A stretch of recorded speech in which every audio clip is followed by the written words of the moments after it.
Qui pourrait, à tes yeux, t'incarner au cinéma ? Quel pays t'a le plus marqué dans tes voyages ?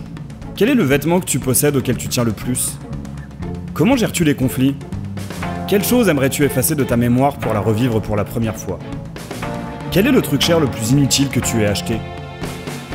Aléatoire, c'est le podcast qui laisse le choix au hasard et où personne ne sait quelle sera la prochaine question. Dans chaque épisode, j'échange avec une personne, qu'elle soit artiste, sportif, humoriste, acteur ou un congénère podcasteur, qu'elle soit déjà célèbre ou qu'elle gagne à être connue, en lui posant 20 questions piochées au hasard. Je suis Jacques et vous écoutez Aléatoire.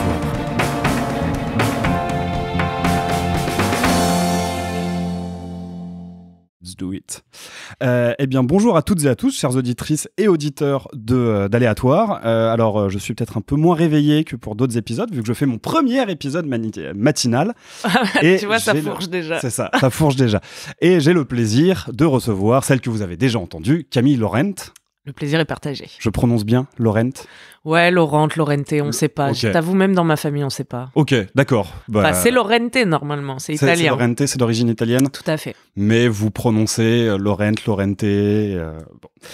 Alors, qui est Camille Laurent ? J'ai écrit plein de mentions et tu vas rayer celles que tu ne veux pas. D'accord. Tu es à la fois journaliste, youtubeuse, micro-influenceuse, humoriste, podcasteuse, organisatrice de soirées. Quelle est la mention que tu veux supprimer ? Oh, franchement, aucune, je les aime toutes.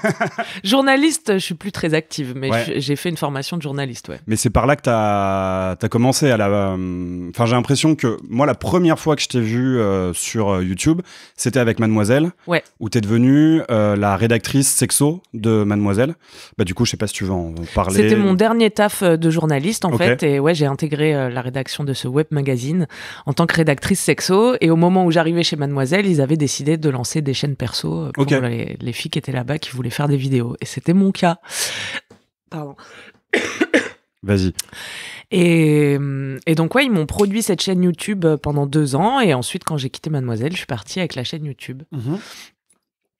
Mais donc, ouais, ça m'a donné une grande exposition pendant 2 ans. Ça m'a permis de créer une belle communauté. T'es reparti avec ta chaîne YouTube, en fait. T'as pas dû en recréer une en partant de chez Mademoiselle. Attends, c'est cool, ça. Ouais, très cool. Et du coup, est-ce que tu veux parler un peu de ton parcours avant Mademoiselle ou pour toi, ce que tu fais maintenant commence vraiment à partir de là ? En fait, je fais des vidéos depuis très longtemps parce que moi, j'ai un papa qui travaille chez Canon depuis 30 ans et donc lui, il a toujours eu des caméscopes, il a toujours tout filmé. J'ai plein de films de quand je suis petite et moi, j'ai vite eu aussi des appareils numériques, des petits trucs mais avec lesquels je pouvais déjà filmer, quoi. C'était bien avant les smartphones, je vous parle de ça. Et donc j'aimais déjà filmer, faire du montage, mais pour mes potes, tu vois, par exemple, je vloguais, mais je savais pas que je vloguais en fait. Mais je faisais des vidéos de nos vacances avec des potes, et en fait c'était des vlogs. Et sinon, avant ça, je travaillais comme journaliste dans différentes rédactions. Mais c'est vrai que ma nouvelle vie a commencé avec Mademoiselle, quoi. Où j'ai testé aussi le stand-up, et c'est aussi depuis Mademoiselle que je fais du stand-up. Ok, je croyais que c'était plus récent le ça stand-up. Ça a commencé quand j'étais encore chez Mademoiselle, parce qu'ils avaient un plateau à la Nouvelle Scène qui s'appelait le One Match Show. Et c'est là que j'ai fait ma première scène grâce à Marine Baousson, qui animait le One Match Show et qui m'a dit « Allez, vas-y, essaye ». J'ai dit « Ok ». Et après, j'ai dit hey, « C'est trop cool le stand-up, il suffit d'avoir 5 minutes de blague et après on peut monter sur scène, même pas besoin de passer des castings ». D'accord. Alors pour moi, je croyais que le stand-up qui était arrivé via Lisa Margot, vu que, je le rappelle pour les auditeurs et auditrices qui n'auraient pas suivi, c'est Lisa Margot qui m'a recommandé ta personne. Lisa Margot qui elle-même était recommandée par Anissa, qui elle-même était recommandée par Elsa. On est sur le cooptation la plus totale. C'est ça, on est sur le cercle du rire Cinematic Universe en fait. Tout à fait. Ok, donc depuis, tu as continué ta chaîne Queen Camille. Donc à la base c'était très donc orienté sexo et maintenant c'est plus vlog et lifestyle, c'est ça ? Ouais, c'est ça. Quand j'étais chez Mademoiselle, c'était surtout des chroniques sexo et ça s'appelait La Boîte à Cul. Je m'appelais Queen Camille, maintenant je m'appelle Camille Laurent aussi sur YouTube. Et donc je répondais aux questions des gens, aux questions d'éducation sexuelle en fait. J'avais un sceptre vulve et une couronne en plastique magnifique. Et maintenant je fais des vlogs. Et alors qu'est-ce qui t'a décidé à switcher en fait, à plutôt vloguer sur ta vie et à arrêter ou à mettre en pause la partie éducation sexo? Bah, je t'avoue qu'au bout de 2 ans à traiter des questions sexo, j'avais l'impression d'avoir fait un petit peu le tour. Et puis quand j'ai quitté Mademoiselle, ça a très vite été le Covid et le confinement. Et donc j'ai passé 6 mois, 1 an à pas trop savoir ce que j'allais faire sur cette chaîne, parce que j'avais plutôt envie de faire du sexo, mais je savais pas trop par où commencer. J'avais l'envie de faire des vlogs depuis très longtemps, parce que je suis une grande fan de Casey Neistat notamment, depuis très longtemps, qui est le maître du vlog. Et c'est ce qu'on m'a dit, j'ai jamais regardé. Bah, c'est un gars qui a vlogué pendant peut-être 2 ans. Il a fait un vlog par jour, tu vois, donc c'était vraiment une machine. Et il a vraiment ancré ce style dans YouTube, quoi. Et j'avais envie de faire ça depuis longtemps, parce que comme je te disais, je faisais déjà des vidéos avec mes potes, tout ça. Et puis en 2021, je me suis lancée, j'ai dit vas-y, j'arrête de réfléchir, je fais un vlog par semaine et on verra bien ce qu'il en sort. Ça s'appelait Joie de vivre, c'était une petite série. Et j'ai fait 50 vidéos comme ça, et c'était très cool en fait, les gens ont kiffé, moi aussi de ouf. J'aime bien que ça soit aléatoire en fait. Ouais. Et tu as la ref. Parce que du coup, en me disant bah juste je vais filmer puis ça fera un épisode de 10 minutes à la fin. Ouais. Tu sais pas ce qui va se passer en réalité dans la semaine. Moi, je fais pas des trucs pour les mettre dans la vidéo. Tu vois, donc je filme vraiment ce qui se passe. Il y a des semaines, juste je suis chez moi, je déprime, et d'autres semaines où je suis à Rio de Janeiro, tu vois. Et donc j'aimais bien que ça change comme ça chaque semaine. Et puis pareil, j'ai voulu faire une petite pause après cette 50aine de vidéos. Mais là, je recommence les vlogs hebdo parce qu'en fait, c'est ce que je kiffe le plus. Je sais pas, je trouve que ça permet... J'aime bien le travail créatif d'arriver avec tous mes rushs et de me dire bon alors qu'est-ce qu'on va en faire, des trucs justement super aléatoires, des hasards, des gens que j'ai croisés dans la semaine et essayer de rendre ça un peu poétique et intéressant. Ok. Parce que oui, en général, c'est des vidéos qui font entre 10 et 20 minutes à peu près. Et t'as combien de rushs en général Une centaine de fichiers en général par épisode. Ouais. Et en termes de durée, ça varie ou Je sais pas combien ça fait de temps de rush, mais je sais que quand je copie-colle et que je vois une centaine, je fais ouais. Non, en général, c'était ça pour Joie de vivre. Une centaine de clips, quoi. Et donc, ouais, ça te prend... une fois que t'as tous tes rushs, ça te prend combien de temps à monter Bah, c'est difficile à dire parce que je travaille très lentement. Enfin, tu vois, je suis pas en mode je me mets dessus et puis ça dure 8 heures, je suis une machine. J'aime bien faire des pauses, y revenir et tout. Je pense que pour monter un épisode, en vrai, si je me speedais, il me faut une grosse journée de taf, quoi. Ouais. Mais j'aime bien avoir une nuit au milieu où je peux juste reposer mon cerveau et revenir dessus avec un œil un peu neuf, parce que moi, j'adore me mettre dans des tunnels de montage et être là pendant des heures, faire ça. Mais au bout d'un moment, tu sais plus, il faut une pause, quoi. Il faut aérer le cerveau. Mais donc, du coup, tu montes quand même tout à la fin de la semaine. C'est pas après chaque journée, tu dérushes ta journée, tu dis je garde ça. Ça serait magnifique si je faisais ça. Mais j'ai pas du tout cette discipline. J'ai monté tellement de vlogs les dimanches, donc le jour de leur sortie, en gueule de bois totale. J'essaie d'arrêter de faire ça. Là, tu vois, j'ai vachement d'avance pour la vidéo de dimanche. On est jeudi, elle est presque finie, c'est incroyable. Ah ouais. Je suis une nouvelle femme. J'essaie de m'organiser mieux parce que c'est le piège quand t'es ton propre patron. Bah ouais. Nouvel appartement, nouvelle femme, on va dire. Vu que dans un intéressant vlog, on voyait ton déménagement. Oui. Du coup, je disais, t'étais aussi donc humoriste. Ça, on en a un peu. Enfin, stand-upeuse, tu préfères peut-être Ouais, c'est égal, hein, je crois. Ouais. J'ai l'impression que stand-upper, c'est plus moderne. C'est ça, il y a le côté américain, il y a le côté c'est pas Franck Dubosc, quoi. Ouais. Mais t'es aussi podcasteuse, t'as le podcast 4 quarts d'heure, tu fais ça depuis quoi? Alors ça, pour le coup, tu le fais pas toute seule? Non, je fais avec 3 acolytes, des anciennes de Mademoiselle aussi, Alix Martineau, Louise Petrouchka et Kalindi Rampfel, et on a commencé ça il y a pas très longtemps, on est au 7e épisode, on en sort un tous les mardis, et c'est un podcast de potes où on raconte nos vies, les ups et les downs de nos semaines, ce qu'on a kiffé dans la culture ou juste dans nos lives. Ok, et alors pourquoi 4 quarts d'heure?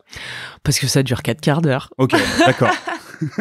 Ça dure 1 heure bien... Bien timé, non, pas toujours, mais je sais pas pourquoi, je sais pas d'où c'est venu, mais maintenant ça nous fait marrer, ouais. Ouais. Bah écoute.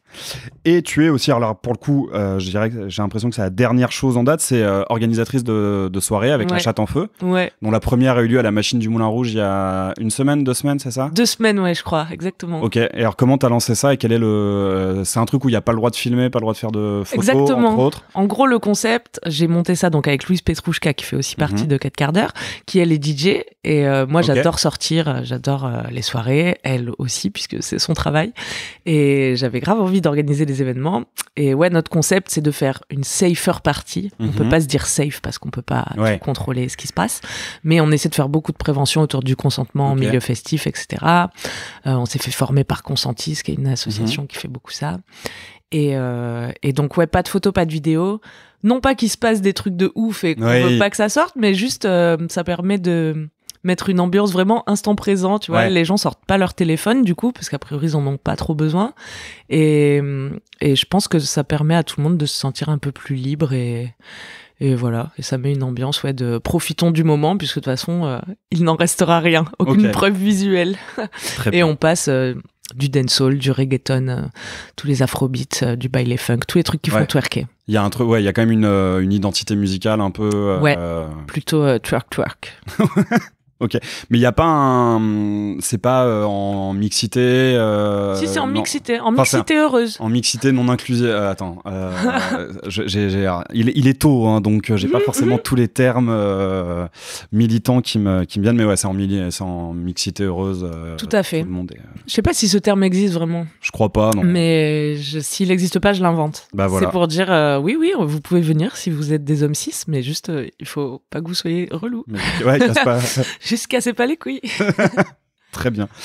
Écoute, je sais pas s'il y a d'autres choses que tu veux ajouter sur ta présentation. Je crois qu'on a fait le tour. On a fait le tour. On peut passer aux questions de la boîte. Alors, on va voir. La première est toujours très drôle. Alors, penses-tu être de bons conseils ? Franchement, oui. C'est peut-être un problème d'ailleurs, parce que je pense vraiment avoir des trop bons conseils. Ok. J'essaie de plus donner de conseils non sollicités. Ok. Tu vois ? Non, mais j'ai appris ça, tu vois, que quand les gens te confient leurs problèmes, en fait, parfois, c'est pas pour que tu leur donnes des solutions, c'est juste pour être écouté. Oui. Voilà. Donc, j'essaie de faire ça, mais c'est vrai que je pense être de bons conseils. Après, je les applique pas moi-même, attention. C'est de la théorie, hein. Voilà. Mais je suis du signe de la Vierge et il paraît qu'on est d'assez bons conseils.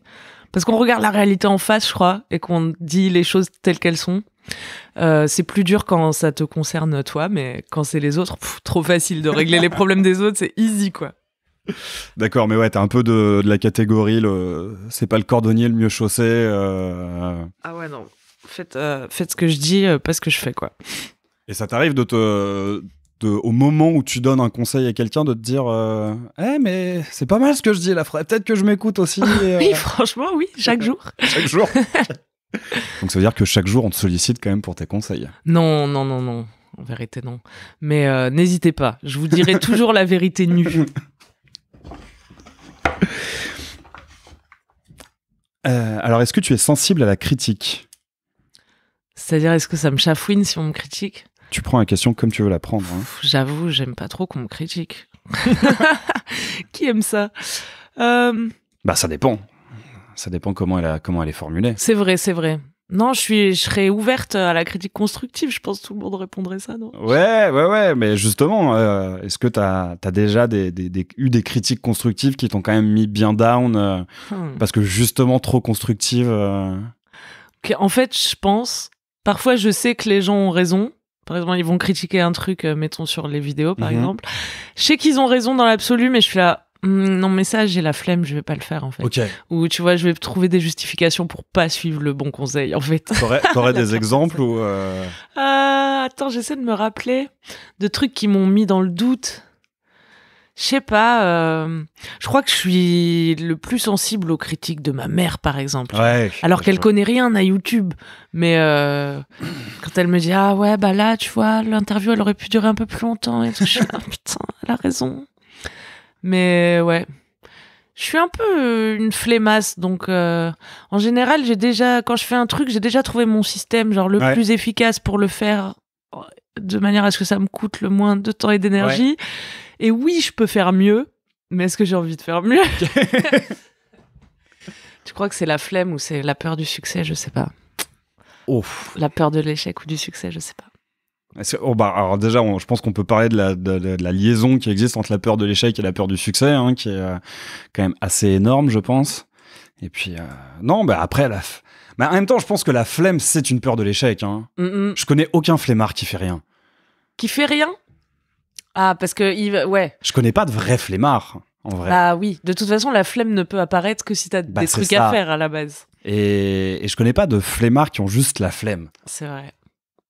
Mais il y a des gens qui pensent que c'est un moyen de ton esprit de te protéger aussi, tu vois, de procrastiner, qu'en fait, juste, c'est pas le bon moment, t'es pas prêt, les énergies sont pas alignées.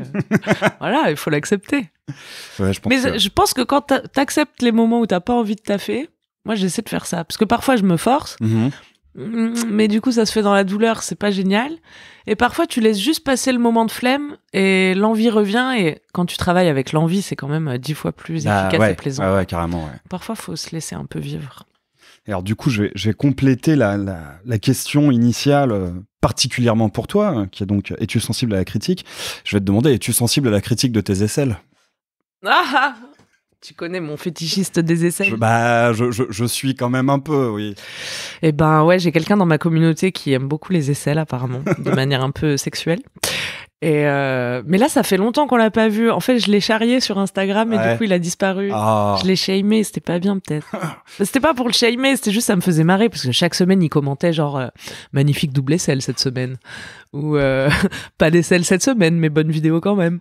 Et chaque semaine, j'oubliais qu'il était là, tu sais. J'oubliais que je montrais mes aisselles ou pas, genre je pense pas à ça du tout.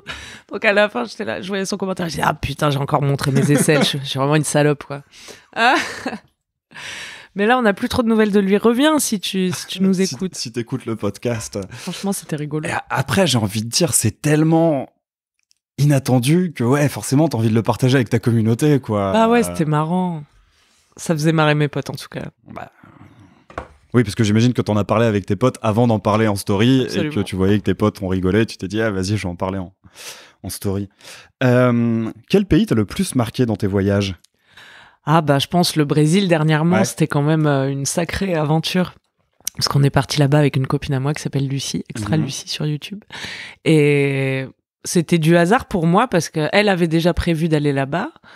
Moi, pas du tout.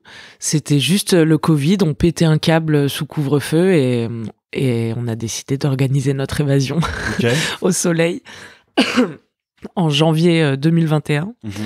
Et donc, on est parti de la France déprimax, le froid et tout, horrible. Et on est arrivé à Rio de Janeiro, sous le soleil, c'était l'été, quoi.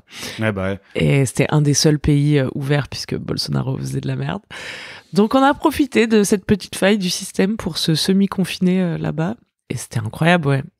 C'est un pays vraiment très touchant, quoi. Je pense tous les gens qui y sont passés l'ont senti parce qu'il y avait vraiment une culture de la joie de vivre qu'on n'a pas du tout en France, tu vois, mais vraiment pas du tout. Nous, on adore se plaindre et être cynique et charrier. Et eux, pas du tout, quoi. C'est pas un cliché pour eux d'être dans l'instant présent, dans la gratitude. Ça fait partie du mode de vie, du mode de pensée, tu vois. Donc c'est vraiment des gens très mignons qui font beaucoup la fête, que la musique est hyper présente. Et puis j'ai appris le portugais et ça te lie pour toujours, quoi. Je sais pas, c'est fort, quoi, d'apprendre une langue. Parce que t'es parti quand, du coup ? Je suis partie en janvier 2021 et je suis restée 5 mois. Je devais rester 3 mois à la base, c'est le maximum que tu peux rester en tant que touriste. Comme il y avait le Covid, j'ai pu prolonger un peu et c'est ce qui m'a laissé le temps d'apprendre le portugais aussi. Et je suis retournée l'année dernière 3 mois. Ok, d'accord. Et tu as prévu déjà d'y retourner ou... Je pense que j'y retournerai parce que maintenant j'ai plein de copains là-bas et tout. Et ouais.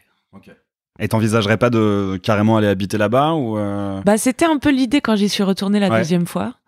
Et en fait... je sais pas, je suis pas une très bonne candidate à l'expatriation, je crois, parce que j'aime trop mes habitudes, je suis trop une mamie, quoi. La bouffe au Brésil, c'était hyper dur pour moi. Ah ouais ? Ouais, parce que je pense que venant de France, on a trop des exigences de malade, tu vois.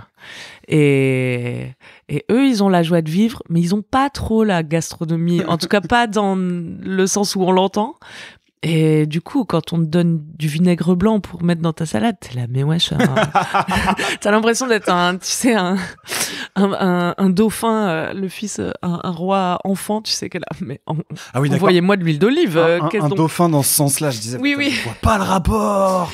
T'as l'impression d'être le petit Louis XIV. Un petit noble et tout, ok. Qu'est-ce que c'est que ça? Donnez-moi du vinaigre de cidre bio. Où est le balsamique? Où est la crème de balsamique? Ces gens ne savent pas faire une vinaigrette. Donc après, tu deviens un néocolon horrible, tu sais. Oui, c'est à éviter, ouais. Donc si j'habitais là-bas, je deviendrais aigri comme ça, je critiquerais tout, la bouffe et tout, le service. Déjà qu'en France, je suis la pire personne au restaurant. Je critique trop le service et tout. Je pense pas que j'aurais pu vivre dans ce contexte gastronomique. Ok. Je te jure, il y avait des jours où je me levais, je me disais putain, qu'est-ce que je vais manger aujourd'hui? Et la bouffe, je crois, c'est trop important pour moi, donc j'aurais pas pu au quotidien. Et puis, je sais pas. La France m'a manqué au bout d'un moment. Ouais, ok. Ouais, c'est une histoire de repères et tout. T'as déjà vécu longtemps à l'étranger? Pas du tout. Mais en fait, je n'ai même jamais vécu longtemps en dehors du 93. Ah oui, d'accord. C'est que de ma naissance à maintenant, je n'ai jamais quitté le 93 plus de 3 semaines. Oh, waouh. Mais parce que j'aime pas voyager, moi. C'est pas que j'aime pas voyager. J'en parle dans le dernier épisode. C'est juste que réserver les billets d'avion et claquer autant de thunes, ça m'angoisse. Donc je le fais pas. Et en vrai, je suis content chez moi. Je suis. Ok. Et puis j'ai du mal à foutre de côté. À mettre de côté, Je vais avoir tendance à m'acheter beaucoup de matos de musique, beaucoup de vinyles, ce genre de trucs. Donc, quand vient le moment de partir, je suis en mode, il me reste plus grand chose, donc on va aller en Bretagne, ça va être très bien. Mais donc non, j'ai jamais vécu longtemps à l'étranger, donc je peux pas savoir. Mais j'aurais tendance à dire que en étant parti 6 mois et en ayant justement survécu à cette cette absence de gastronomie, comme tu le dirais, j'aurais tendance à. Pour moi, à partir de 6 mois, c'est bon, tu peux partir pour 6 ans, non? Ouais, mais il y a un truc aussi, c'est que tu restes la gringa à vie, tu vois. Ouais. Tu seras jamais brésilienne, ça c'est sûr. Et t'es une gringa, quoi. Et c'est pas forcément... pas forcément flatteur, en fait. Et je trouve ça trop dur dans ton quotidien d'être singularisé comme ça, enfin, tu vois, d'être réduite à la française.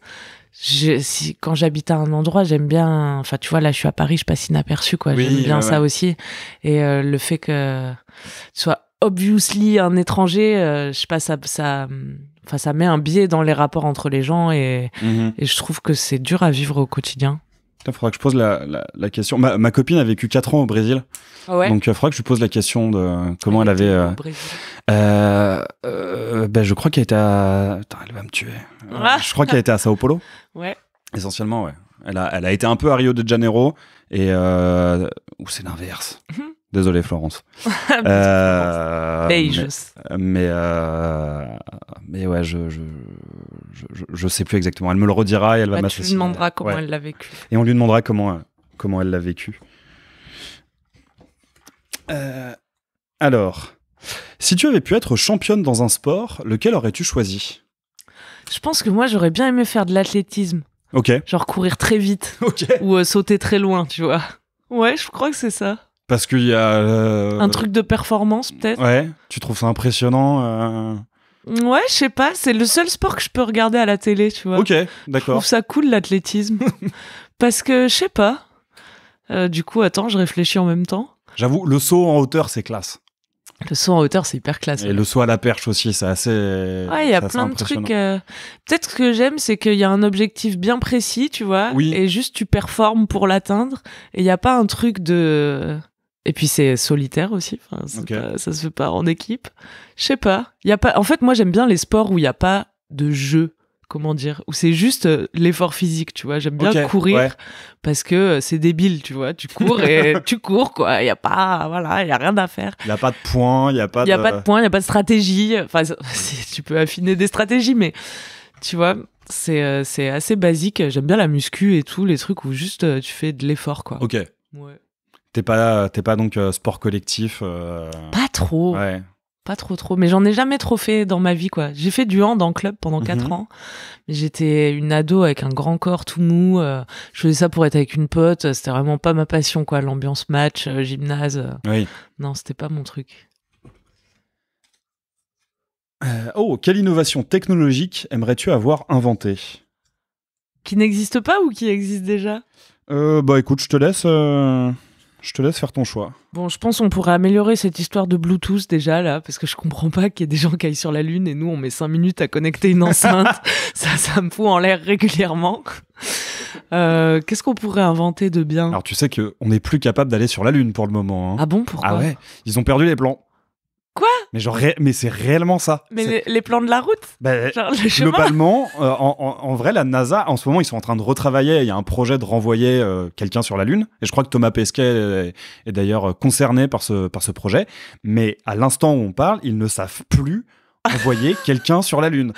Mais comment ils ont perdu les trucs? Je sais pas. Dans un déménagement de la NASA? Mais peut-être, ouais. Ou le fait que ça n'a pas été numérisé. Mais bon, je pense que ce qui a joué, c'est la fin du bloc soviétique, donc la fin de la course à l'espace. Et du coup, ils ont peut-être délaissé un peu ces questions de trucs super impressionnants. Ils se sont concentrés sur de la recherche plus scientifique. Mais je sais qu'à l'heure actuelle, on ne sait plus aller sur la Lune parce qu'on a perdu les plans. Ah ouais, laisse tomber pour le Bluetooth. On n'est pas dans la merde, quoi. Et non, sinon, qu'est-ce que j'aimerais bien inventer? Un truc pour se déplacer vite. Ouais, tout le monde veut ça, non? On appuie sur un bouton et hop. Ouais, une machine à se téléporter, quoi. Bah ouais, là, comme ça, tu vois, on pourrait faire un petit tour à Rio. Je te dirais, regarde, comme c'est chouette et tout, puis hop, on revient. Oh, ce serait formidable, là, les épisodes où on se balade d'un endroit à un autre. Ça incroyable. En vrai, c'est une bonne idée, ouais. Écoute, je bosse dessus. Ça marche. je te rappelle. Tu nous tiens au courant de tes avancées sur le sujet. C'est toi qui tires les questions, alors? Oui. Okay. Les 20 premières, c'est moi qui... Ah oui, vas-y. Après, c'est moi. Alors, y a-t-il un point commun à tes amis? Ah oui, Anissa, elle a eu ça. Oui. Du coup, je me suis posé la question. C'est quoi le point commun de mes amis? Je pense que mes amis, ils sont tous marrants. Ok. Franchement, ouais. C'est vrai, ils sont tous marrants. Mais bon, tout le monde doit avoir des amis qui le fait marrer, j'imagine. J'en sais rien. Je pense, ouais. Mais je crois que c'est vraiment leur point commun. Des gens qui peut-être se prennent pas tant au sérieux, tu vois, et qui ont du recul sur eux-mêmes et avec qui tu peux avoir des conversations deep. Ouais, bah oui, logique, quoi. Oui. Mais je pense que mes amis, Anissa c'est des gens marrants. pour ça, d'ailleurs. Ouais, pour zapper le small talk. C'est ça, ouais. Bon, on en parle assez longuement avec elle. Mais d'ailleurs, dans son épisode, elle disait qu'aujourd'hui, beaucoup de son cercle social provenait du stand-up. C'est le cas aussi pour toi, où t'as un cercle social qui est plus vaste que le stand-up? J'ai une partie qui vient du stand-up. Ouais. Et j'adore ce milieu. C'est hyper agréable de traîner justement avec des gens marrants, tu vois. Mais j'ai des amis aussi, des vieux amis, quoi, de mes études, d'autres amis de Paris. De Mademoiselle. Bah oui, vu que tu fais un podcast avec elle. Oui. J'ai plein de groupes différents. Mais c'est agréable de traîner avec les stand-uppers. C'est une bonne ambiance. Ok. Alors, mon psy dit que, en fait, je vais dans les comedy clubs parce que c'est des endroits où on rit tout le temps parce que j'ai peur de la tristesse. Mais. Ok. Mais c'est vrai. Ouais, mais en même temps. Non, les stand-uppers sont pas des gens tristes, mais c'est pas non plus. Enfin, c'est un peu un cliché. Je pense que tout le monde est triste régulièrement, tu vois. Oui, c'est vrai. Je pense que le cliché, c'est de penser que les gens marrants vont toujours bien, tu vois. Et du coup, quand tu t'aperçois qu'en fait, des fois, ils vont pas bien, c'est là, ah mais non, mais en fait, le rire cache une angoisse profonde. Bah non, pas forcément. Juste des fois, on rigole et des fois, ça va pas, tu vois. Nous sommes des êtres humains.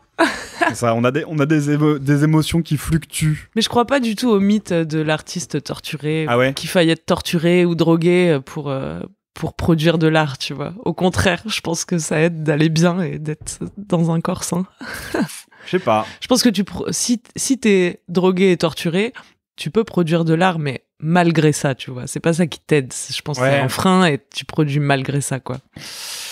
Je me pose régulièrement cette question et mon avis varie quand même très, très régulièrement. Parce que ce serait quoi le truc de pourquoi ton angoisse te rendrait gaulerie, tu vois? Oui, ça te donne du recul sur la vie. Pour le milieu du stand-up, c'est vrai que ça, pour le coup, j'en sais rien et je pense que t'as raison. Je pensais de manière plus générale aussi en prenant en compte la peinture et notamment la musique. Et ça, par exemple, je sais pas. Est-ce que Nirvana aurait sonné pareil si Kurt Cobain était bien dans ses pompes? Peut-être pas.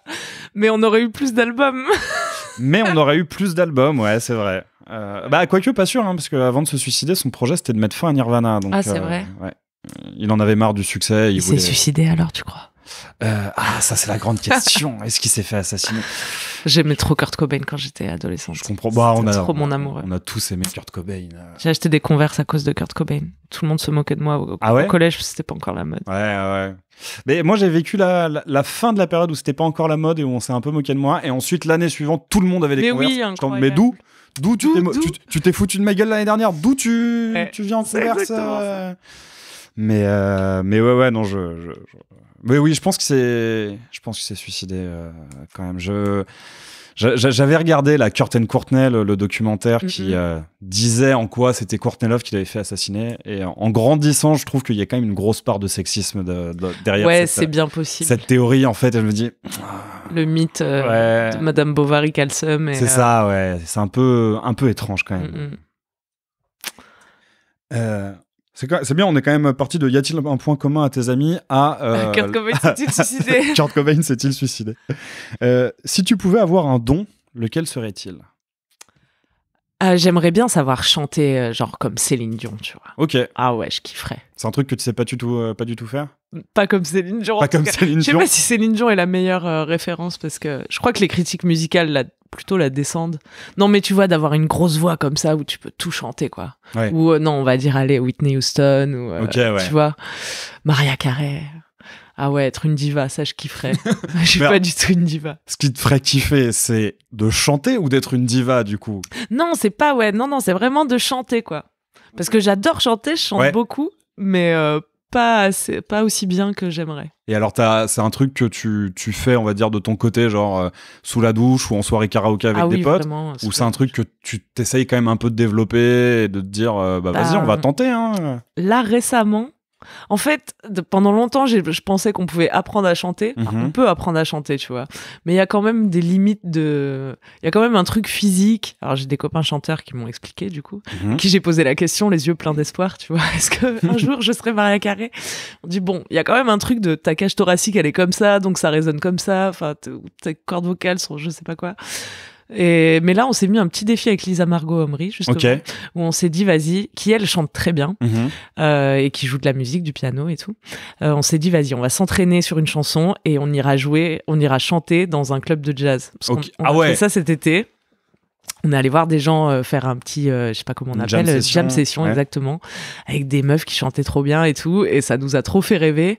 Et on se dit, bah vas-y, si on s'entraîne. Donc on se dit qu'on va peut-être s'entraîner dans les karaokés. Et après, si on a les couilles, si on a les ovaires, on ira au club de jazz. Mais alors du coup, je vais répéter ce que je lui avais dit. Est-ce que tu connais le collectif qui s'appelle Salut les Ziquettes? Non. C'est un collectif auquel ma copine a participé. Alors je trouve que c'est génial pour les meufs qui veulent se mettre à faire de la musique en règle générale, pas particulièrement chanter, et qui ont aucune connaissance de la musique, qu'on n'a jamais fait. En gros, c'est un collectif qui, je crois, c'est une fois tous les trimestres, qui organise un atelier sur un week-end où si t'es une meuf, tu peux t'inscrire, c'est gratuit, et sur tout un week-end, tu vas être avec d'autres meufs dans un studio de répétition. Trop cool. Avec une batterie, une basse, une guitare, un clavier, des micros et tout. Et le projet, c'est allez-y, essayez de faire des morceaux, essayez de faire de la musique, mettez vos doigts, tentez des trucs. Et en fait, ça permet de se rendre compte, parce que ma copine m'a fait écouter ce qu'elles avaient fait, que t'as pas besoin d'avoir une grosse connaissance pour créer de la musique. En fait. Tu peux commencer en créant directement. Donc voilà, je t'invite à te renseigner si tu veux. J'avais grave le fantasme d'apprendre aussi à faire de la musique électronique, tu vois, et de pouvoir être chez moi. Parce que vraiment, puis j'adore la musique par ailleurs, quoi. Je fais des playlists tous les mois sur mon Spotify. Suivez-moi si vous voulez, Camille Laurent. Parce que j'adore ça, mais j'ai aucune compétence. Jamais joué d'un instrument, à part comme As You Are, bien sûr, que je maîtrise très, très, très bien, l'introduction au moins. Et non, ça me paraît trop compliqué, mais vas-y, je vais me renseigner. Parce que en vrai, j'aimerais développer ça. C'est dommage de se dire j'aime ça, puis de pas le faire parce que tu te trouves pas assez bon. Oui. De manière générale, si t'as jamais fait quelque chose, c'est normal que tu sois pas très bon. Il faut l'accepter. Faut accepter d'être débutant. Faut se lancer. Chope-toi un petit contrôleur MIDI aussi. Puis, je sais pas. C'est quoi? Je sais même pas ce que c'est. Si, je sais, parce que Louise Petrouchka, elle en a un, je crois. Mais c'est possible. Alors, en gros, le MIDI, c'est un protocole informatique qui sert essentiellement à faire de la musique. En gros, à créer des notes, des intensités et tout. Et le contrôleur MIDI, en gros, c'est un clavier où tu vas dire, bah, tu joues telle note, telle note, telle note, telle note. Après, il y a des contrôleurs MIDI qui sont des pads. Bon, ça, c'est plus... Là, on rentre loin, mais... Ah, mais ça, j'ai déjà vu, avec les boutons carrés, là. Voilà. Mais en gros, tu peux t'acheter un petit contrôleur MIDI que tu branches en USB. Je sais pas si t'es sur Mac ou sur PC. Sur Mac. T'es sur Mac, bah, t'ouvres GarageBand et tu peux commencer à faire de la musique sur GarageBand. Ok, voilà. Putain, on est en train de me lancer une carrière, Jacques, là. Exact. Bah écoute. Bientôt l'album, préparez-vous. Non, mais en vrai, c'est pas compliqué de se lancer dans la musique. Toi, t'en fais ? Ouais. Ouais, bah je fais de la guitare depuis une quinzaine d'années maintenant. Ah ouais, beau gosse. Bah je sais pas. Je sais pas si c'est le truc des beaux gosses, la guitare, arrête. Ouais, mais alors, la musique que je fais est pas tellement une musique de beau gosse. Ah, c'est donc, vrai. Bah, à la base, je viens du métal extrême. Ah ouais, dur de pécho sur du métal extrême. Mais alors, ce qui est très drôle, c'est que je me suis mis à la guitare. Bon, il y a un album qui m'a donné envie de lancer un groupe de rock et je ne dirai pas quel album c'est aujourd'hui. Je te le dirai peut-être en off. Pourquoi t'as honte aujourd'hui ? Ah, c'est un peu honteux. C'est Superbus ? Non, mais on est sur ce genre de registre. Mais j'ai acheté le premier album de Superbus quand j'étais très fan. Et en fait, je l'avais aussi... j'ai aussi voulu commencer la guitare pour les filles. Bah ouais, voilà. Forcément. Je t'ai démasqué. Et en fait, tu te rends compte que c'est vrai que la guitare, ça marche super bien avec les filles. Mais ça marche bien pour ton pote qui est pas en train de jouer de la guitare. Ah bon ? Mais ouais. Ah ouais, parce que lui, il a pas les mains prises. Bah exactement. Ah punaise. Tu vois, il est toi, pas tu lui mets la petite ambiance. Exactement. Ah putain. Et vraiment, en fait, au bout d'un moment, je me suis dit, bon, en fait, ça marche pas tant que ça, mais je vais essayer de trouver un truc qui me fait vraiment marrer à jouer. Et ce truc, ça a été le death metal. Et du coup, je me suis mis à avoir des groupes de métal, qui étaient pas super, qui ont jamais eu de carrière, qui ont jamais été connus et qui étaient pas terribles musicalement. Et j'y ai mis. On les embrasse. On les embrasse. Bah, c'était moi qui composais tout, donc vraiment, j'ai le droit de dire ça. J'y ai mis fin il y a 5-6 ans, et là, je m'y remets, pour le coup, dans la veine plutôt hardcore. Donc un truc plus simple et plus groovy, mais voilà, pas un truc de lover sur la plage, un truc où il me faut quand même un gros ampli, voilà. Et j'ai essayé un peu de faire pas de la musique électronique, mais de la musique avec des claviers. Et le truc, c'est que, et je pense que ce sera pareil pour toi, tu vas commencer, le tout début va être très dur, puis ensuite ça va être très facile, tu vas dire ah mais en fait je peux faire plein de trucs, et tu vas arriver à ce moment-là où tu vas devoir choisir les trucs sur lesquels tu vas vraiment vouloir bosser, et là ça va être horrible, là ça va vraiment être dur. J'espère que je suis pas en train de décourager ta carrière. J'ai vraiment hâte. Non. Mais ouais, le tout début est dur, ensuite c'est super facile, et ensuite il y a le palier, il y a le palier comme toujours. Ah oui, je l'avais pioché. On va être sur une grosse ambiance. La mort te fait-elle peur ?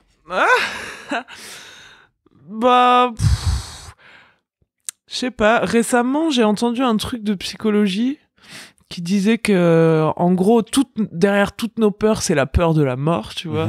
Mais c'est pas un truc auquel on pense tous les jours consciemment pour autant. Enfin, ou alors, t'es dans le mal, quoi. Tu passes une bonne journée, mais...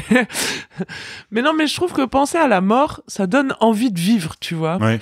Je trouve qu'avoir conscience de la mort, se dire tout ça est passager, et voilà, et va se terminer un jour, bah, ça motive à vivre, tu vois. Je trouve pas ça déprimant, en fait. Je trouve ça motivant. Donc c'est la bannière de ma chaîne YouTube, c'est Life is weeks and then you die. Life is what ? La vie, c'est des semaines et après on meurt. Ok, d'accord. Je l'ai pas très bien prononcé. Donc, non, je trouve que ça engage à profiter de la vie, de savoir qu'on va mourir. Ok, donc ouais, c'est plus un J'ai booster. plus peur de la mort des autres, tu vois. De la mort des gens, Bien sûr, ouais. Ah ouais.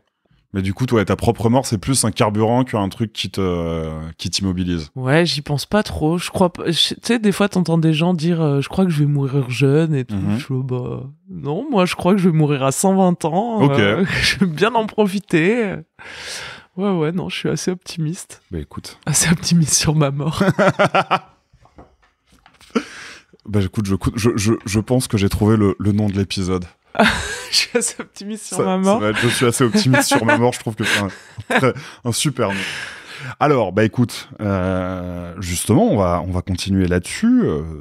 Dans 100 ans, donc si tu vis jusqu'à 120 ans, j'imagine que ça fera pas très longtemps qu'on t'aura perdu. Oui. Qu'aimerais-tu que les gens retiennent de toi ? Eh ben, que j'aimais la vie, justement, et qu'il faut aimer la vie, quoi, parce que ça coûte pas plus cher, si on peut. Si on n'a pas une maladie qui t'empêche de libérer des endorphines ou que sais-je. Quelqu'un qui fait vivre, quoi. Ça m'irait bien. Ok. T'as déjà prévu ton épitaphe ou tu laisses tes proches en décider? Non, j'ai pas prévu, c'est un jeu que j'adore faire, ce sera mon épitaphe. Bah on avait... Lisa Margot était tombée sur une question, alors c'était pas quel serait ton épitaphe, mais c'était quel serait le titre de ton autobiographie. Non, c'est pas Lisa Margot, c'est Anissa, pardon, je me suis mélangé dans les sœurs Omri. Ça arrive. Et c'est Anissa qui est la première personne, je crois, qui m'a dit « Attends, j'ai une liste là-dessus ». C'est vrai. Des notes dans son téléphone. C'est ça. J'ai une note dans mon téléphone de noms que je pourrais donner à mon autobiographie. Et j'étais en mode, elle est dans le futur parce que c'est tellement une bonne idée. C'est dans l'épisode, j'ai pas entendu. Oui, je crois que c'est dans l'épisode. Non, j'ai pas écouté jusqu'à la fin. Après, les épisodes sont tellement longs et vastes que je peux pas. J'ai pas encore entendu la fin. Mon épitaphe, non, attends. Il y en a des marrantes, hein. Celle de Groucho Marx, elle est trop marrante. Ah ouais? Je vous avais dit que j'étais malade. Okay. Je crois bien que c'est Groucho Marx. Je connais pas du tout les Marx. Enfin, je vois qui c'est, mais je jamais trop regardé. Quelle découverte pourrait changer le cours de l'humanité, selon toi? Je pense que le futur de l'humanité, c'est d'être plus en contact avec ses émotions. Ok. Parce que je trouve qu'on est dans une société où ça n'a aucune place, tu vois, puisque c'est pas très rentable, les émotions. Ça freine la productivité plus qu'autre chose. Et je pense que le jour où on débloque ce niveau, c'est exponentiel, quoi. Ok. Ouais, on deviendra tous plus heureux et plus efficace dans notre humanité, tu vois. Oui. Parce que là, on sent bien qu'il y a plein de problèmes pour moi. En ce moment, je pense beaucoup à ça, en tout cas. Il y a plein de problèmes qui sont liés à ça, au fait qu'on est là. Qu'est-ce qu'on fait de tous ces trucs qu'on ressent? Personne n'a d'outils, personne... tu vois, genre, mon psy m'explique des trucs. Je suis là, mais pourquoi personne ne sait ça, tu vois? Alors que c'est la base de la vie et de l'humanité, d'avoir des émotions. Du genre, t'as des exemples? Que t'expliques ton psy ouais, je sais pas. Par exemple, qu'est-ce que à quoi servent les émotions, tu vois? Du style, en fait, la tristesse, ça te permet de faire la paix avec quelque chose qui peut pas être changé. Ça te permet de laisser aller quelque chose d'intravaillable. La colère, elle te montre tes propres limites, tu vois, là où quand tes limites sont débordées. Voilà. Des trucs comme ça, tu vois, qui permettent de servir de tes émotions comme des outils, alors que j'ai plutôt l'impression que dans l'ambiance générale, c'est des freins et des trucs dont on sait pas quoi faire et qui, du coup, quand elles sont pas gérées, deviennent de la violence ou, tu vois. Voilà. C'est deep, hein. Mais alors du coup, pour toi, le plus important, ce serait qu'on se mette à écouter nos émotions ou quand même qu'on découvre la téléportation? Écoute, si on pouvait faire un peu les deux... Si dès qu'on est triste, on va dire faut que j'aille au soleil, ciao. Ça serait cool. Ça serait. Mais c'est vraiment le futur. Et c'est pour ça que les femmes dirigeront le monde à un moment, tu vois, parce qu'on a un temps d'avance sur vous là-dessus. Parce qu'on a été socialisés plus en touch avec nos émotions. C'est vrai. Mais est-ce que le futur, c'est pas du coup la fin du capitalisme? C'est le capitalisme qui nous empêche d'être... On l'attend tous. Quelle remarque te fait-on souvent? Je sais pas. Très belle double aisselle sur cette vidéo. Oui, alors ça revient, mais tout le temps, quoi. Quelle remarque on me fait souvent sur ce que je suis? Sur moi, quoi? Quelle remarque te fait-on souvent? Je sais pas. Parfois, je sais pas. On me dit que je suis marrante, j'imagine. Ou par exemple, non, je sais pas. Attends, je réfléchis.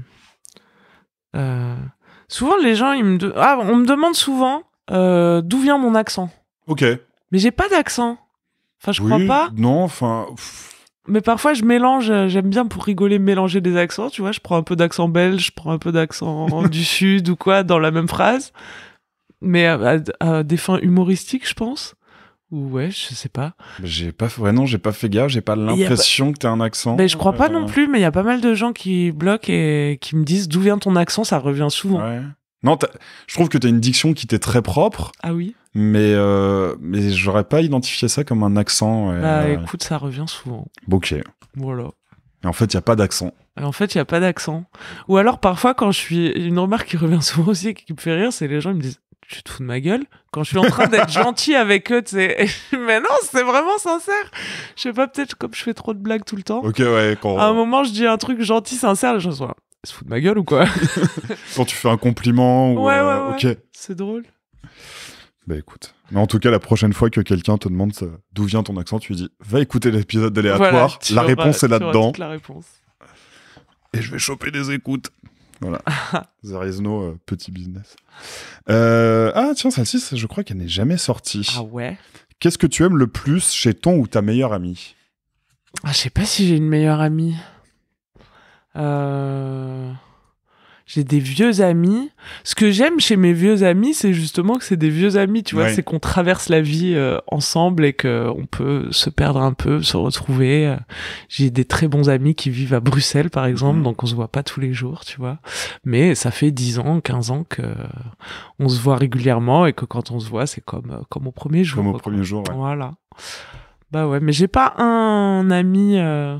Toi, t'as ça, un meilleur ami, ou genre c'est ton meilleur ami? C'est un peu un fantasme, moi, chez moi, d'avoir quelqu'un comme ça, un copilote qui te suit partout, quoi. Ouais, j'en ai... Alors, à une époque, j'aimais bien citer Booba. Je sais pas si j'aime toujours autant citer Booba, vu les dernières choses qu'il est... T'es pas responsable. Ouais. Mais j'aime bien la phrase de Booba qui est « Je n'ai que des frères, je n'ai pas d'amis ». Et je sais... En fait, c'est un truc... J'ai vraiment soit... T'es un frère ou une sœur, soit t'es un pote, quoi. Mais je vois. Et donc j'ai plusieurs meilleurs amis, en fait. Donc notamment mon coloc, ouais. Et alors ce que je préfère chez lui, bonne question. C'est qui fait la vaisselle en temps et en heure. Bah non, justement. Mais c'est compliqué. Ouais, en fait, je saurais pas dire ce que je préfère chez mes meilleurs amis. Il y en a un, je sais que ce que j'admire, c'est le fait qu'il soit brillant et que c'est la personne la plus intelligente que je connaisse. Mais il se reconnaîtra, Vincent. mais non, oui, c'est vrai que je ne saurais pas dire ce que je préfère. Mais oui, j'ai des gens que je considère comme mes meilleurs amis, clairement.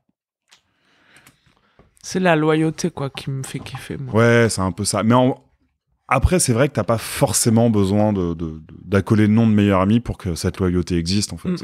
Donc... quel est le pire surnom que l'on t'ait donné? Bah, quand j'étais petite, parfois on m'appelait Caca, c'était pas ouf avec le recul. Mais bon, c'était facile, quoi. Ouais, non, c'est tout. J'ai pas trop eu de surnom où je me suis fait bolos. Une époque où je m'appelais... quand je faisais du hand, on m'appelait Bambi, parce que je courais très vite. J'étais ailière, donc je courais très vite d'un bout à l'autre du terrain avec mes grandes jambes maigres. Et il court très vite, Bambi? C'était Bambi. Je sais pas, je ressemblais à un fan, apparemment. Okay. J'avais un style de fan sur le terrain, voilà. Ça va, il y a pire comme comparaison. Mais non, oui, c'est très c'est Mimi, tu vois, j'ai eu que des surnoms Mimi. J'ai eu Bouli aussi très longtemps, il y a encore des vieux amis du collège qui m'appellent Bouli. Ok. Je saurais pas te dire d'où ça venait, quoi. Alors Bouli, orthographié comment? Parce que si c'est B-O-U-L-I-E. Ok, d'accord. Parce que B-U-2-L-Y, c'était pas bon signe, hein. U-2-L-Y. Ah oui, non, j'étais pas une Bouli. Bah, j'ai pas eu de surnom honteux. Mais ouais, Caca, effectivement. Caca, c'était pas ouf, mais ça a pas dépassé la primaire. Hein, ça fait pas plaisir. Bon. Puis c'était vraiment mignon, hein, gentil aussi, mais... Ok. Mais voilà. Je l'aime bien, celle-ci, elle sort rarement. Vas-y. Si tu pouvais réaliser un documentaire, sur quoi porterait-il? Oh punaise, j'ai 15 idées de documentaires par jour. C'est un peu mon fantasme de faire des documentaires. Quand j'étudiais le journalisme, je me disais que j'aimerais bien faire ça. Je sais pas, j'irais très loin, faire un truc très spécifique. J'ai pas d'idée en tête sur le moment. Ah si, j'aimerais bien, par exemple, ça fait longtemps que je me dis j'aimerais bien, mais je le ferai jamais, hein, si ça se trouve, aller en Afrique du Sud, faire un documentaire sur la culture Zef. Tu vois, ce genre de musique. Ok, ouais. D'Antourne, ouais. Et il y a d'autres artistes, enfin pour le coup c'est vrai que je connais juste Diane Fourt dans la culture. Tu prononces mieux que moi, j'imagine. Peut-être, je sais pas. Tu parles l'Afrikaans? Pas du tout. Pas du tout. Non, et pour le coup, je dois le dire, j'ai un rejet profond pour ce groupe. Ah bon? C'est des personnes très problématiques. Il paraît, ouais. Donc, mais je le savais pas à l'époque. Mais donc, ouais, il y a d'autres artistes, Zef, d'autres groupes. Ouais, je trouve l'univers. Je trouve que ça ferait un bon documentaire, tu vois, parce que l'univers est coloré, ça mêle la musique, la mode. Plein de choses, des références kitsch et tout. Ok. Je trouve que visuellement, c'est intéressant. Ok. Au milieu. Bah écoute, faut trouver une boîte de prod et... Allez, on est parti. On est parti. 2e carrière de lancer. Oh là là. T'es mon conseiller d'orientation, en fait. Non, dis pas ça. Quelle horreur. J'ai l'impression de faire un bilan de compétences chez Pôle emploi, quoi. Non. Pire chose qu'on m'ait dit sur Aléatoire. Ah non. Je fais un bilan de compétences. Quelle a été ta pire expérience capillaire? Ouh là là, bah ça facile. Quand j'étais au collège, mon père a vu un film où une actrice apparemment me ressemblait et avait les cheveux courts et ça lui allait très bien. Donc pendant 1 an ou 2, il m'a tanné pour que j'ai les cheveux courts. Et moi, comme je suis gentil, ou que j'ai pas de personnalité, je sais pas, j'ai dit, bon, bah, si mon papa, il le dit, c'est sûrement qu'il a raison, et bah, je vais aller me faire couper les cheveux. Et j'ai eu la coupe de l'an 2000. Donc, ça consistait en une mèche plaquée sur le devant et des pics avec du gel derrière. Ah, une carène, quoi. Une carène? Ouais. Elles sont coiffées comme ça, les carènes? Bah, j'ai l'impression que c'est la... Ouais, Coralie des L5, quoi. Donc, là, je... Tu te rappelles? Bah, c'était celle des L5 qui avait les cheveux courts. Je suis sûr, il y a plein de meufs qu'on la ref. Et donc, j'étais coiffée comme ça toute la 4e. Ok. J'avais un appareil dentaire en plus à cette époque-là. Autant te dire, j'ai pas beaucoup pécho là. Ma 4e. Le combo était pas... C'était terrible, quoi. Ah non, moi, je trouvais que ça m'allait pas du tout. En plus, comme je mettais une tonne de gel, fallait tous les jours que je me lave les cheveux, qui étaient plein de gel tout sec. C'était un entretien de l'enfer. Oups, pardon. Camille vient de puncher le micro. Ouais, c'est toute ma frustration qui est partie dans la bonnette, quoi. Mais ouais, ça c'était pas ouf. Il y a des photos sur mon Instagram si vous êtes curieux. Si on scroll... Pour donner de l'espoir aux gens, tu vois, je le partage en disant lâchez rien, croyez en vos rêves. Et tu te souviens de quel film c'était? Non, moi je l'avais pas vu. C'est lui qui avait eu cette idée. Et ouais, je sais même pas quel film c'était. On pourra même pas non. comparer. Ouais, ou une Bill Kaulitz en fait. Je sais pas qui c'est. C'était le chanteur de Tokyo Hotel. Ah ouais, bah c'était ça en moins pointu, quoi. Ouais, ok. Mais c'était un peu ça, ouais. Tu n'as pas été fan de Tokyo Hotel? Non, à la différence des Sœurs Omri. Je pensais que quand t'as été fan de Nirvana à cette époque, t'étais forcément... Non, c'était avant que Tokyo Hotel arrive, je crois. Bon, moi, je faisais partie des gens qui se moquaient des gens qui étaient fans de Tokyo Hotel. Bah ouais, je crois, moi aussi. Je m'en excuse. J'étais très snob quand j'écoutais du rock. Je trouvais Evanescence trop commercial. Enfin, tu vois. Je peux comprendre. Si tu pouvais connaître la réponse à une question, cette question ne pouvant pas être « Quel est le sens de la vie ?», quelle question choisirais-tu? La réponse à une question... attends, c'est type ça aussi. Le sens de la vie... Mais ça, je l'ai, je crois, le sens de la vie. Ok, bah parfait. Je pense que c'est se faire plaisir, tu vois, le sens de la vie. Mais c'est trop dur à accepter dans les cultures judéo-chrétiennes. Que ça peut pas être juste ça, tu vois. Mais non, nous, on nous a dit qu'il fallait souffrir tout le temps et tout, ça n'a aucun sens. Mais sinon, réponse à une question... Je sais pas... résoudre mes propres névroses, déjà, ça serait bien... j'ai pas trop d'idées là. Réponse à une question qui me concerne ou de la vie en général ou quel est le chemin pour aller sur la lune, putain, que quelqu'un me dise. Ouais, non, un truc pour je sais pas, une réponse qui nous permettrait de tous un peu plus chiller tout le temps. Ouais, d'être dans la paix, l'amour, ça serait bien. Genre, mais pourquoi on est si énervé, tu vois? Pourquoi des gens qui klaxonnent là, à 10h du matin dehors? En plein Paris. Ouais, comme s'il n'y avait pas assez de bruit. Comment faire en sorte Comment que les calmer tout le monde, tu vois? Comment calmer tout le monde, ok. Voilà, c'est ça ma question. C'est une bonne réponse. Alors, sais-tu bien mentir et le fais-tu souvent? Je pense que je sais bien mentir. J'essaie de pas le faire trop souvent, mais vraiment pour préserver mon âme, j'essaie de pas trop mentir et voler, tu vois. J'étais un peu une voleuse dans les magasins à une époque, mais comme tout le monde qui a pas eu de sous à un moment, j'imagine. Et après, je me suis dit non, mais c'est pas bien pour mon âme, pour mon karma et tout. Faut que j'arrête de faire ça, même si je suis pauvre. Et le mensonge, c'est un peu pareil, tu vois, parce que je pense que le coup, je pense que ça se retourne contre toi à un moment. Toutes les fois où j'ai fait croire que j'étais malade pour pas aller au travail, je tombais malade juste après, quoi. Ouais. Une prophétie réalisatrice comme ça. Donc je pense que je sais bien mentir. Je pense que je suis du genre ou plutôt que mentir, ce que je fais, c'est que je dis pas ce que je sais, tu vois. Ce qui est une forme d'omission. C'est ça, ouais. Mais j'en sais plus que ce que vous pensez. Mais du coup, je suis pas obligé de mentir, j'ai juste à me taire. Wow. Ça, c'est puissant, hein. Ça, c'est...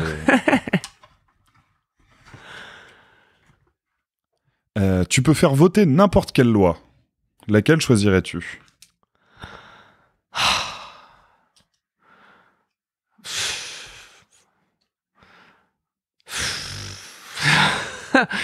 N'importe quelle loi. J'aimerais bien en finir avec l'impunité policière, si je peux me permettre. Voilà, donc... ou alors l'impunité des politiques aussi. Voilà, ça, ce serait pas mal. Que ce soit intraitable. Tu vois. Une abolition totale des privilèges dus au statut. Ouais. Non, ça rend vraiment fou, ça, je trouve. L'impunité, ça rend vraiment fou, quoi. Le fait qu'il y ait des gens qui puissent faire du mal et soient intouchables, c'est trop injuste. Je suis assez d'accord. Ouais. C'est assez consensuel en même temps, mais... ce qui est marrant, c'est que les réponses consensuelles sont quand même très souvent orientées à gauche. Hein. Oui, c'est marrant. Hein? On ne fera pas de commentaires, mais faut croire que le bon sens.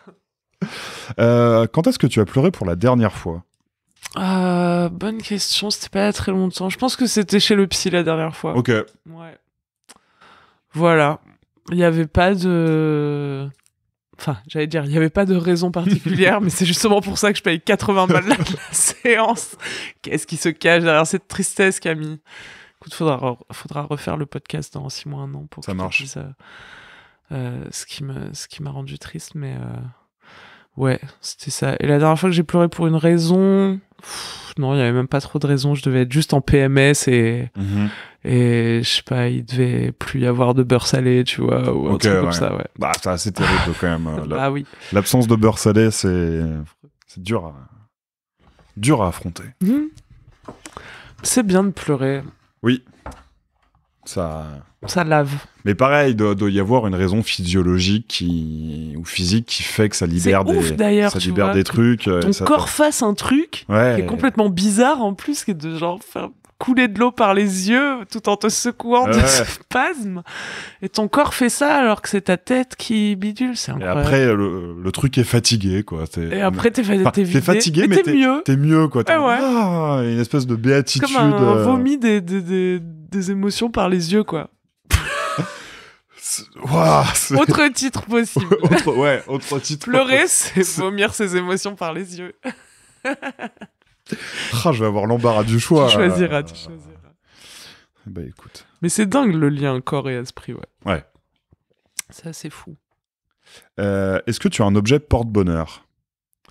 Ah oui, j'ai un petit piou-piou. Il y a très longtemps, quand je faisais du théâtre, j'ai toujours fait du théâtre, tu vois, en amateur et tout dans des troupes. Quand j'ai commencé, j'avais 8 ans. Et j'ai continué jusqu'à mes études. Pendant mes études, il y avait aussi un groupe de théâtre dans ma fac et tout. Et tu continues encore aujourd'hui ou Non, maintenant j'ai le stand-up qui me permet d'accord. de faire ça. Mais j'ai pas repris des cours de théâtre, j'aimerais bien. Et donc j'avais un petit piou-piou. 3 carrières. Ouais, c'est parti. Putain, je vais être busy là.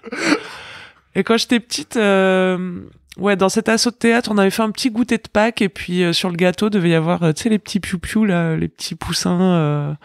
C'est des petits poussins qu'ils mettent sur les gâteaux ou quoi, à Pâques, ou dans les chocolats.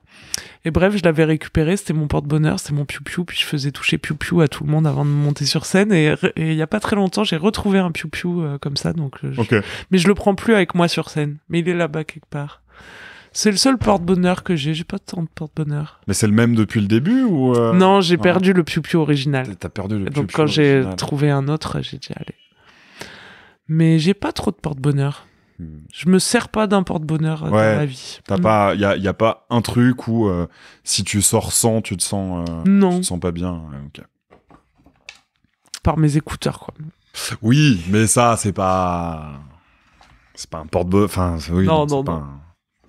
Disons que si tu les perds et que tu rachètes d'autres écouteurs, ce sera la même chose, quoi. Ah, c'est vraiment toute ma vie d'acheter des écouteurs. Putain, j'en ai trop marre. Et alors, donc déjà la dernière question que je vais poser. Eh ouais, ça passe vite. Quelle chose aimerais-tu effacer de ta mémoire pour la revivre pour la première fois? Ma première montée de dés. Non, mais pas ça. Non, mais pas ça. Pour la revivre pour la première fois... Attends, qu'est-ce qui était bien à vivre la première fois déjà? Parce qu'en général, les premières fois, c'est pas...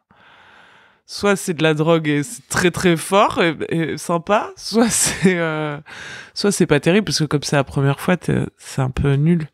Attends, qu'est-ce qui était cool à vivre la première fois? Franchement, par exemple, l'arrivée à Rio, là, en plein hiver, ça c'était incroyable, quoi. On est sorti de l'avion, on est allé jusqu'à notre appart. On était blanches, mais comme des culs, on venait de passer presque un an de confinos, tu vois. Et on est sorti de l'appartement pour aller directement à la plage. Il y avait le soleil, là. Oh, c'était incroyable, ce moment. Et t'arrives sur la plus grande plage de Rio de Janeiro avec Dois Irmãos, comme ça, qui sont des montagnes qui se jettent dans la mer. Ça, c'était fou, quoi. J'avais l'impression d'être dans un film, vraiment, quoi. Ok. Ouais, c'était dingo.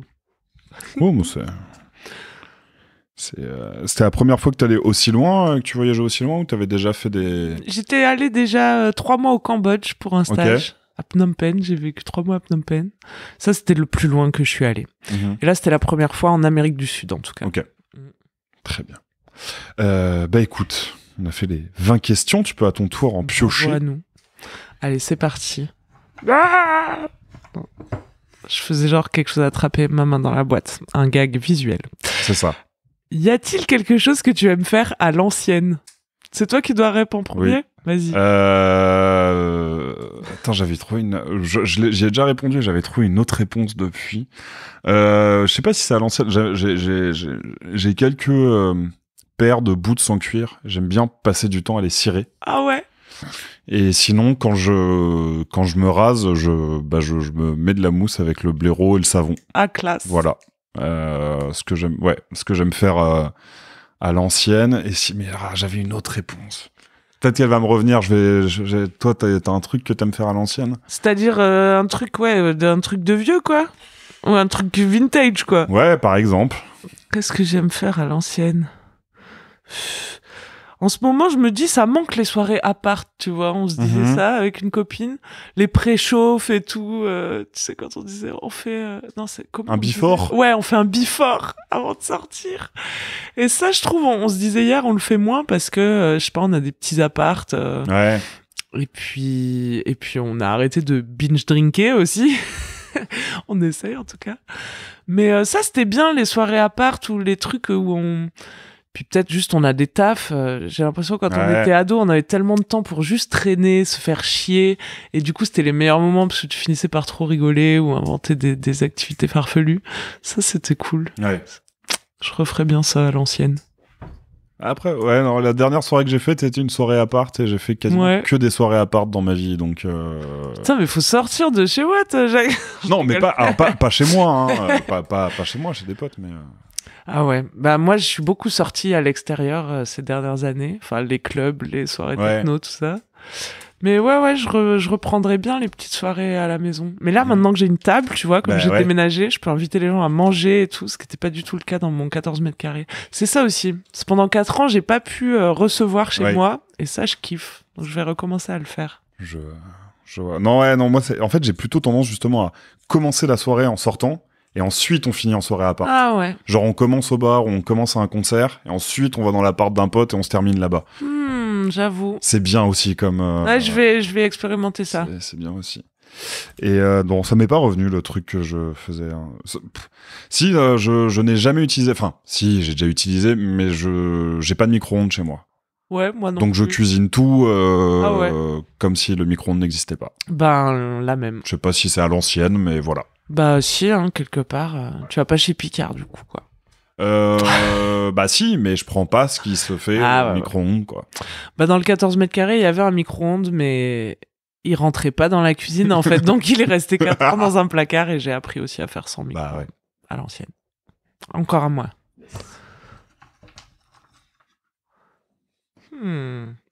Si tu devais te décrire en 5 mots. Ah, putain, je l'ai déjà fait plusieurs fois pour moi, et je l'ai déjà fait une fois pour le podcast. Tu veux qu'on tire une autre ? Bah vas-y, réponds-y et puis tu en tires. Moi, en 5 mots, je dirais joyeuse quand même, plutôt, ou optimiste. Enjouée. Enjouée, voilà. Enjouée. J'essaie d'être honnête dans le sens où fidèle à moi-même, quoi, ou l'inverse d'hypocrite en tout cas. Tu veux qu'on... Non. 5. Bon, drôle, on peut dire drôle quand même. Voilà. Et puis, bah, je suis grande. Ce qui me définit vraiment le plus. Et je sais pas. Je suis trop une amoureuse de l'amour aussi. Ça, c'est trop de... C'est composant de ma personnalité un peu, je crois. Je me soigne.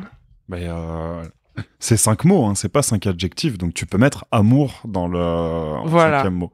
Donc, enjoué, honnête, drôle, grande, amour. Voilà, parfait. C'est pas mal. Ça me va. Si un jour t'as besoin de changer de bannière de BioTinder. De BioTinder.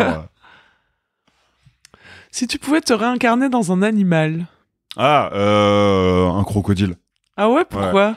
J'aime alors déjà le fait que ça ait survécu à 135 millions d'années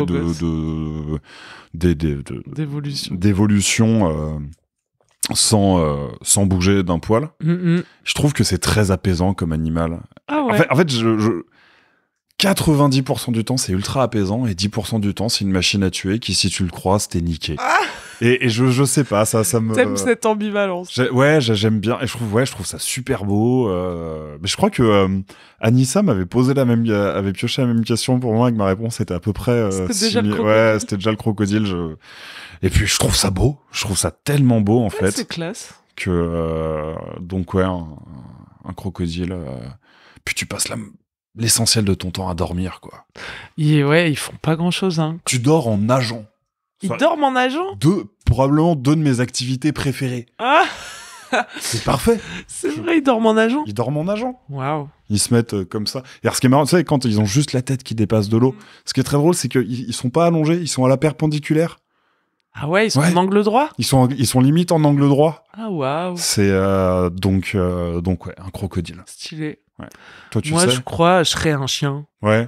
Je les trouve trop marrants. Ils ont trop d'appétit de vivre, tu vois. C'est un peu des bébés, les chiens. Leur attention est facilement attirée. Ils sont toujours contents. Ils partent du principe qu'ils sont contents, tu vois. Et qu'il y a sûrement un truc intéressant qui va se passer. Ça, j'aime bien ça chez eux, cette attitude. Ok. Puis l'aspect, je sais pas, fidèle à tes amis aussi, peut-être. Peut-être, c'est ça, ouais. Il y a un petit test que tu peux faire avec tes potes. Tu leur demandes de te citer 3 animaux comme ça. Et tu leur demandes de dire plein de caractéristiques sur pourquoi ils aiment cet animal. Et alors, le premier, c'est comment ils se voient. Le deuxième, c'est comment ils aimeraient que les autres les voient, je crois. Et le troisième, c'est ce qu'ils sont vraiment. Je crois que c'est un truc comme ça. Voilà. Alors, donc, attends, ça veut dire que je te demande un animal. Ouais. Oui, c'est pas plusieurs animaux, je te demande. Si, c'est 3. Tu leur dis alors premier animal, et puis tu te dis vas-y, dis-moi tout ce que t'aimes à propos de cet animal. Et après, quand tu lis ce que le gars a dit sur la bestiole, tu dis ah, c'est rigolo. Ok. Voilà, faites-le chez vous. Et alors, attends, c'est ce qu'il croit être. Je crois que c'est. En vrai, je sais plus, c'est nul, je donne la moitié des règles du jeu. Je crois que c'est. Le premier, c'est ce que tu pensais être. Le deuxième, c'est comment t'aimerais que les autres te voient. Okay. Et le troisième, c'est ce que t'es vraiment. Okay. Moi, j'étais un poisson volant.